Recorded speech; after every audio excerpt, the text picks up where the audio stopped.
C'est le match qu'on attendait tous depuis la victoire contre les Box. On a tous une envie folle de voir notre 15 de France réaliser des actions collectives avec des grandes envolées et des exploits individuels avec des gestes de grande classe sur toutes les séquences de jeu. C'est normal, on vibre en regardant ce que le commun des mortels ne sait pas faire et ce qu'il ne serait pas en mesure d'encaisser. Et depuis 2 semaines, on gagne les matchs mais avec peu d'ambition. Tout le monde se disait que ce serait différent sur ce match-là, que les intentions de jeu seraient plus ambitieuses. Je vais vous donner mon avis sur le sujet. J'ai 2 théories qui peuvent être complémentaires. La première, on joue pour gagner. On vient dans le camp de l'adversaire, on ressort avec des points. On est sur des tournées, mais c'est des matchs internationaux et on joue pour gagner. On éprouve les buteurs et notre style de jeu. On n'est plus là pour essayer et tenter des choses. On est numéro 2 mondial et il y a la première place à aller taquiner. Alors on sanctionne l'adversaire et dès qu'on rentre dans le camp adverse, on ressort avec des points. La seconde théorie est la suivante. Fermez les yeux et imaginez-vous 10 secondes sélectionneur du 15 de France.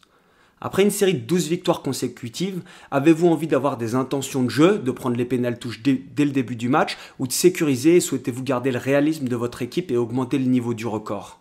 Je pense que le choix il se fait à ce niveau-là.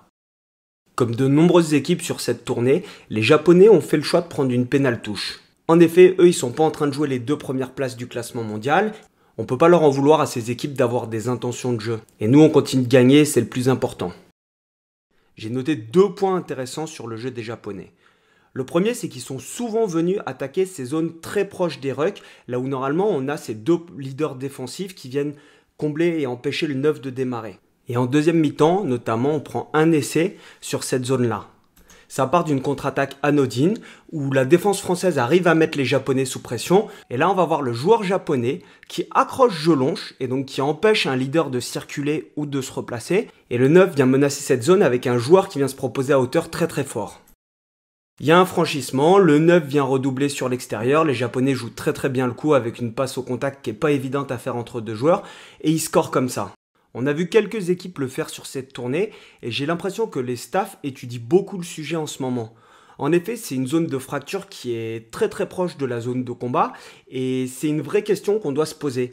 Est-ce que ces leaders défensifs, ces premiers leaders de chaque côté des rucks, on doit les faire circuler ou non? Je pense que les micro-attaques de la sorte seront beaucoup scrutées et étudiées d'ici la Coupe du Monde. En effet, un break franc ou plusieurs mini-breaks par match à un niveau international, c'est très important. La seconde chose que j'ai remarqué, c'est que les Japonais, ils continuent d'utiliser quelque chose qu'ils avaient déjà mis en place il y a 1 an. C'est un bloc sur les relances de jeu. Les équipes jouent généralement en 1-3-3-1. Les Japonais, eux, ils utilisent un système avec un bloc à 4 joueurs. C'est un système que je suis en train d'étudier, qui est un petit peu particulier et auquel je ne suis pas familier. Et nous, j'ai pas l'impression que dans le monde amateur et même en France, dans le top 14 sur l'équipe de France, on soit très habitué à avoir justement ces blocs de 4 joueurs pour des relances de jeu. Je t'invite à devenir membre de la chaîne. Il y a des explications sur ces 2 points. Je suis en train de créer des vidéos, donc ça prend un petit peu de temps parce que je dois regrouper des données et les étudier. Est-ce que oui ou non, on doit faire circuler ces leaders défensifs qui viennent verrouiller les bords de ruck? Et la deuxième, c'est quelle est l'utilité d'avoir un bloc 10 à 4 joueurs et comment est-ce qu'on peut se permettre de l'articuler? Quels vont être le rôle de chacun des joueurs en fonction du rapport de force et les petites attaques, les micro-attaques, la circulation qu'on va pouvoir mettre à partir de ces 4 joueurs? Les Japonais vont mettre un second essai à la 60e minute sur un peel-off à partir de ballon porté. Un peel-off, c'est quand on se structure sur ballon porté mais qu'on fait la passe pour pouvoir attaquer une zone de break. C'est assez complexe de défendre sur ballon porté, mais du coup les attaques sont vraiment timées en fonction de la défense des joueurs. Là concrètement on a une grosse erreur, c'est Falatea qui vient se lier au maul et qui ne défend pas en fait cette zone de fracture entre le premier défenseur et le premier attaquant.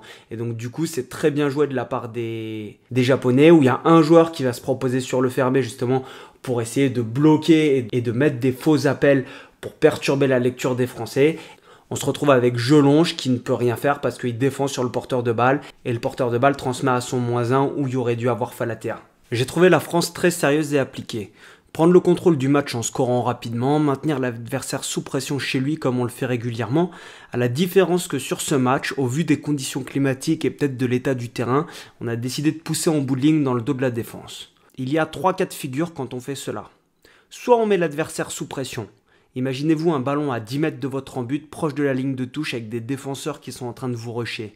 Et comme vous êtes en repli, vous avez peu de chances de les voir arriver, il est possible que vous entendiez le bruit du contact avant de les voir.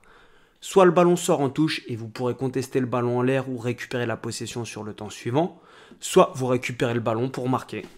Ça reste quand même une bonne option si une fois sur 3, dans 30% des cas, on marque.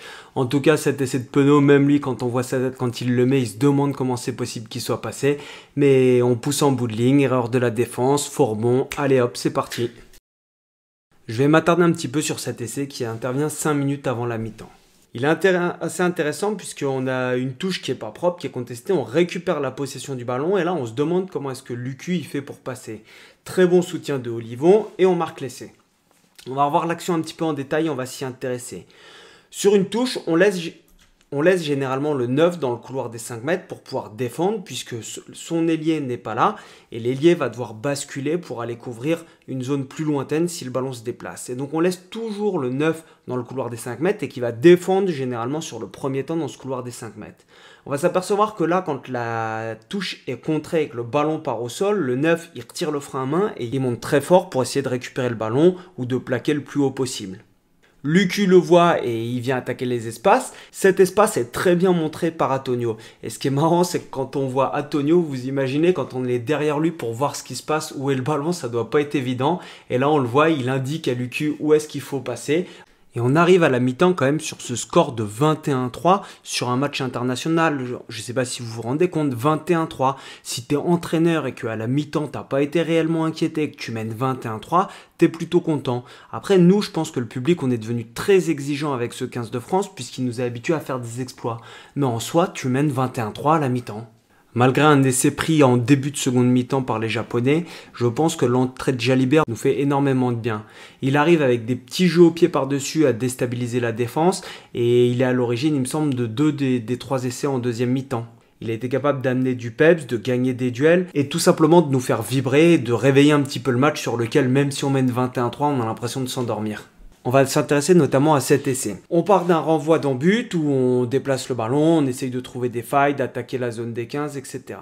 Et là, ce qui est très bien joué de la part de l'ami Jalibert, il va s'apercevoir que les Japonais ont un joueur en trop au niveau de la couverture du troisième rideau, ce qui fait qu'il laisse le second rideau découvert. Là, je suis en train de vous préparer une vidéo sur la couverture du terrain en fonction des différentes zones, donc surtout pour les ailiers arrière. Mais si on veut attaquer correctement comme indice et utiliser ces zones non couvertes, c'est important de le comprendre. Et là, Jalibert, il voit que le 9 est dans un troisième rideau. Il va attaquer avec un petit jeu au pied par-dessus qui est juste magnifique. Et ça va amener l'essai de Jolonche.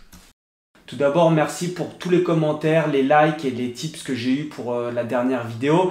N'hésitez pas à vous abonner, à mettre un petit pouce vers le haut, c'est ça qui va aider pour le développement de la chaîne. Si vous pouvez vous abonner, franchement, allez-y, j'ai des super projets qui arrivent et je vous ai dit, je me lance à fond dedans. Maintenant, je vous pose une petite question qui n'est pas vraiment piège, mais qui fait un petit peu débat en ce moment. J'essaierai soit de faire une vidéo dessus ou soit de vous dire ce que j'en pense dans la prochaine vidéo. Sachant que Ntamak, il n'a pas fait un super bon tournoi, mais qui revient après quelques blessures. Au vu des prestations de Ntamak, pensez-vous que Jalibert aurait dû prendre plus de temps de jeu contre le Japon? C'est une question un petit peu piège, un petit peu bâtard. Je vous donne la réponse dans la prochaine vidéo. En attendant, mettez un petit pouce bleu, abonnez-vous, faites tourner et on continue de faire grandir la communauté. Allez, tchuss!